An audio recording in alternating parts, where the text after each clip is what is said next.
system of freeways is considered by many to be a miracle of modern transportation. Coast to coast without a traffic light at speeds that would astonish transcontinental pioneers of a century ago. But with the convenience and speed also comes danger, which makes this the most intriguing setting for a very unusual miracle.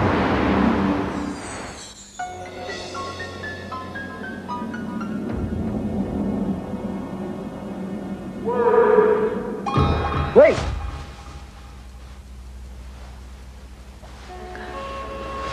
Honey, you okay? Yeah. It's just that same dream. Louise is running off somewhere and I can't get her to stop. Your teenage daughter's getting a life of her own. You're gonna have to learn to let go. The sooner the better. Get some sleep. Arnold Spencer, husband and father, was experiencing a parent's common fear, that there are only so many years to raise and guide and influence your child.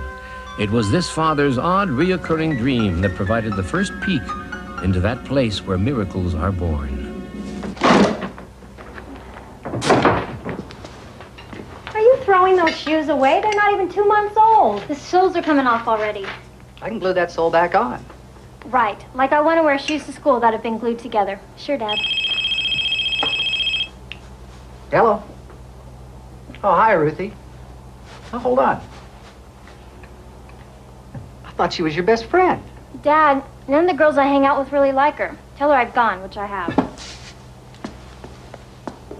I'm sorry, Ruthie. She just ran off to school. Sorry. Bye. What's happening to that girl?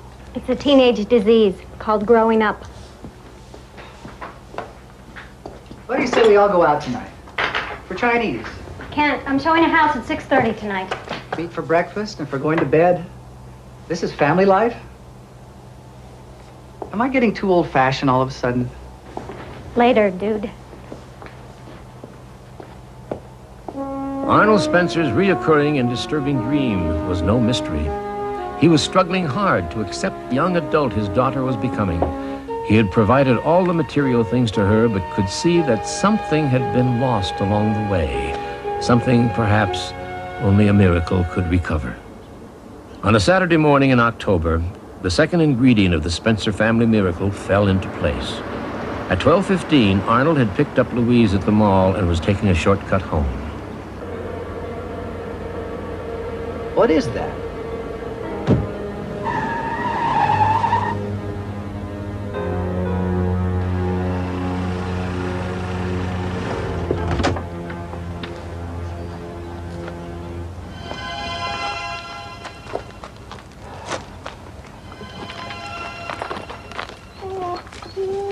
Oh, gross.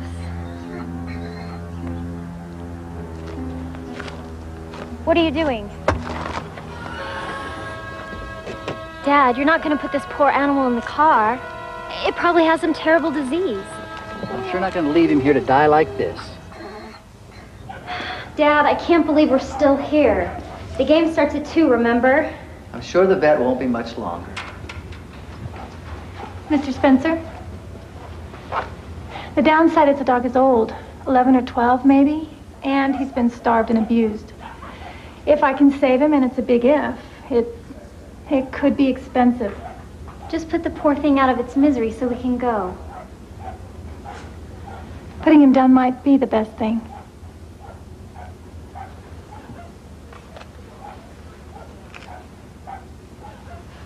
Save him.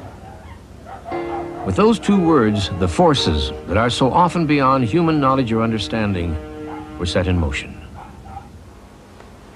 A short stay at the vet's office, proper medicine, and good food put the animal on the road to recovery. This is your bed, boy. Go ahead, try it out. Does it have a name? Considering we coughed up a $140 doctor bill, we ought to call him Lucky. Works for me. How about it, boy? Are you lucky? Over the next few weeks, Lucky grew healthier and stronger. His fast recovery was most unusual for a dog his age. Looking back on these events, some might call it miraculous. Why do we have to leave so early tomorrow? Lucky's going to be staying at the vet's, so we have to drop him early. We have to get up early because of the dog. I want to get a good start so we don't get into L.A. too late. Dad. Lucky developed an attachment to everyone in the family, though it was not entirely returned. Good morning, Mr. Spencer. Hi there, Lucky. Remember me? Gonna spend a little time with us. Yeah, we'll be back late Wednesday afternoon. Don't worry, Lucky. We're only going to be gone a few days. The Spencers made good time on the road, and by that afternoon they were almost 200 miles south of Rossmont. Then, just north of Fresno, southbound traffic began to get heavier.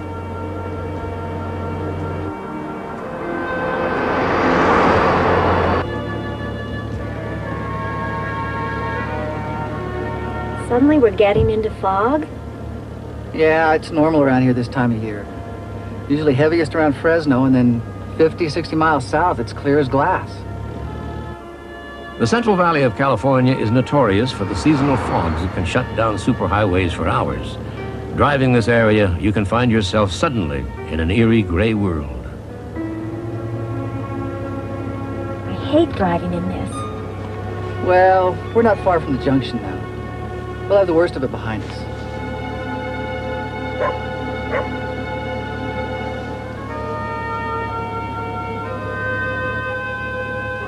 Mom, check this out, quick! Who does that look like to you?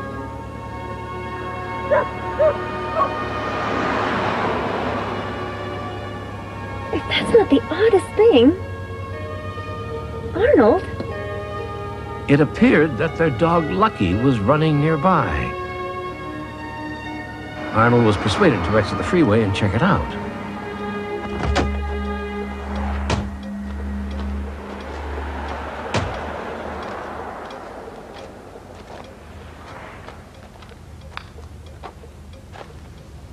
I can't believe we're doing this. Well, it looks just like him.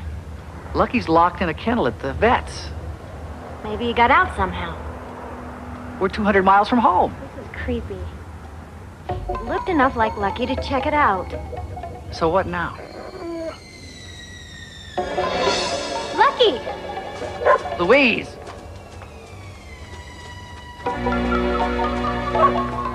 Daddy! Wait! Wait!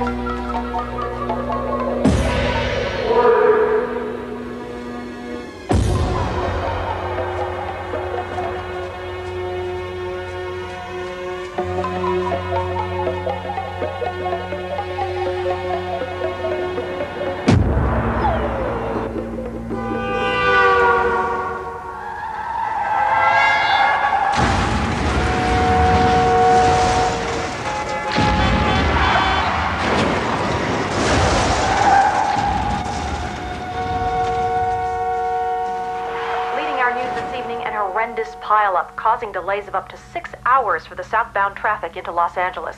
The infamous killer fog of the Central Valley lived up to its gory reputation in today's massive catastrophe just south of the Coachella Junction. 21 dead, more than 30 critically injured, and at least 100 people with injuries ranging from minor to extensive. It is being called the worst traffic disaster in the nation's history. That night, in their Los Angeles hotel suite, the Spencers were still stunned by their close call and the dramatic events of the day. I could have been killed. A great number of injuries. A highway patrol spokesman stated, We were lucky.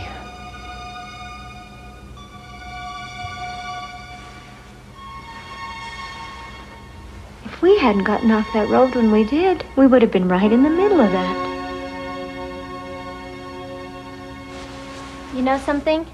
If it hadn't been for that dog, if it hadn't been for Lucky, we would have all been killed. Now, we've discussed this. I know you think it's impossible, but that dog was Lucky. Well, you saw him for yourself. I told you what the vet said when I called. Lucky's been locked in a kennel all day. He's still there now. He saved us. I know he did. I know what I saw.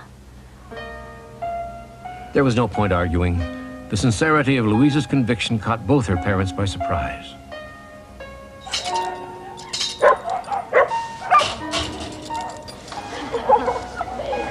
Attaboy, I miss you too. Look. The stick.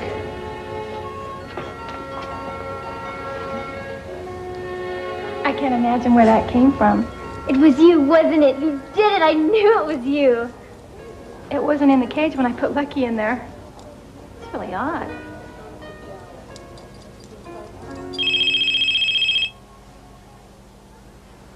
Lou, it's Ruthie for you.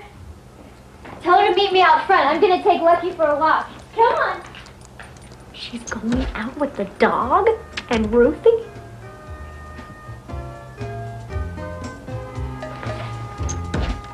Is it possible that dreams can foretell the future? Or that an old dog of questionable worth can be in two places at the same time? Or that fate could be changed by some unknown combination of both? Sometimes wonders take the form of a 15-year-old girl who, through trial and tribulation, finds the right path with a little help from a miracle.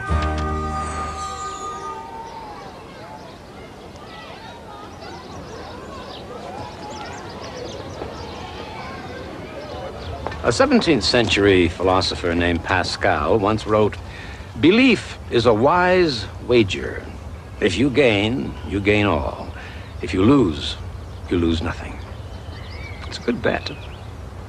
Until next time, I'm Darren McGavin. Thank you for joining us, and we hope that you enjoyed this special presentation of Miracles and Other Wonders.